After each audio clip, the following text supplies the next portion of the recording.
I'm Laura McNamara reporting from Minneapolis, Minnesota. Joining me now is Chris Wilson. Could you go ahead and introduce yourself for us?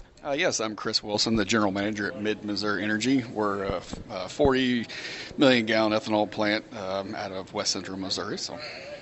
Great, and we're at the ACE annual conference. And can you tell us a little bit about why it's important to be here? Well, it's an excellent networking opportunity. So not only do we have a lot of colleagues that we work with, but friends as well that get to see once a year when we have the ACE conference. But again, just the ability to talk with professionals in our field and the support that we get as far as the ever-changing landscape in the biofuels industry is invaluable to us. And as a producer, what are some of the most important topics right now? Well, I would say in the last 12 months, for certain, it'd be the 45Z, the Clean Fuel Production Tax Credit that I think is, at least for individual-owned facilities like us, that's been quite a change. So like for MME right now, it's the prevailing wage and apprenticeship component that I'm here trying to obtain more information on to make sure that we can qualify for the maximum credit. So 45Z certainly has been the core focus for our facility this last year. And they recently made some revisions in June. Were those something you had to investigate, or did that not affect you? Well, yes. I think if it's the revisions that I'm thinking of, it would be like the removal or reduction of the ILEC penalties in the GREET model, as far as GREET modeling, which allows us to have a lower CI score, so be able to take better advantage of the production tax credit. As far as the prevailing wage and apprenticeship regulations, I don't know if those changes that were recent changes have been as profound for us, but certainly the 45Z, the model changes, have been of significant interest to us. And how are your thoughts on E15? I know everybody wants to push it through legislature. Coming from a producer perspective, where do you stand? Oh, certainly still trying to get that across the finish line. I don't remember who it was that said it at the conference here in the general session, but if there was ever a time that this makes sense, it's today. So, and I agree that if we can't get it across the finish line in the next 12 months, I don't know how much confidence I have that we'll be successful in that. But we're all still pushing, talking with our legislators, congressmen, just trying to get that completed. So I know it's been many years we've been working on it, but hopefully we get that resolved this year.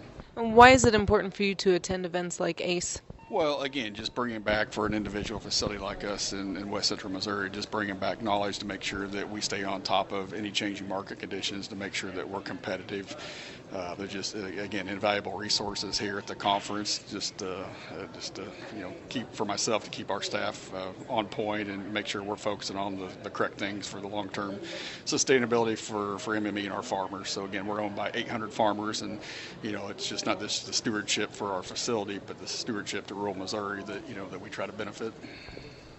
You've mentioned 45Z, but thinking about the future of ethanol, 45Z does have a limit in 2029. Where do you see ethanol going? How do you see the success?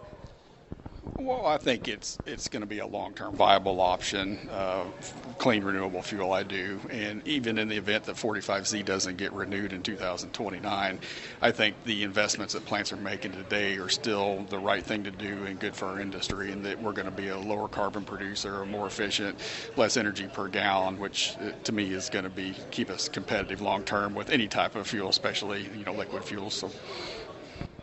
And any other farmers that perhaps haven't ventured into the ethanol industry but are thinking about it seriously, what advice would you give them?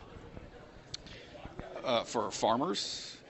Well, certainly I think the majority of the farmers in our area are very in tune with what we do and the critical importance that we serve as far as crop production and the value it brings back to rural Missouri. So I know they're optimistic that we'll stay as successful as we have been and try to get us into the next 20 years. But again, I think that stays with energy efficiency, making sure that we can remain a low-cost producer, take advantage of the Clean Fuel Production Tax Credit, and stay current with any changes that policy brings us the next decade. And does feedback from farmers say that tax credit does trickle down to them? Are they feeling that as well?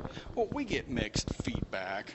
I think today for our facility, yes. I mean, I think that for our facility, we passed through our first year tax credits that we were able to claim through the 45Z. We passed all those through to our membership, and being that we are 100% owned by farmers in our area, that yes, they got a direct benefit to that. And not only with that is, reinvesting some of those funds back into our company to try to process more corn is of value to not only membership, but all farmers in our community. So they're supportive. I do know there's some comments out in the industry or out in the public that maybe that's not benefiting the farming community. I can't speak for them or won't speak for them, but for us, it's certainly a value to our membership and local farmers. Well, thank you so much for your time. I'm Laura McNamara reporting from Minneapolis, Minnesota.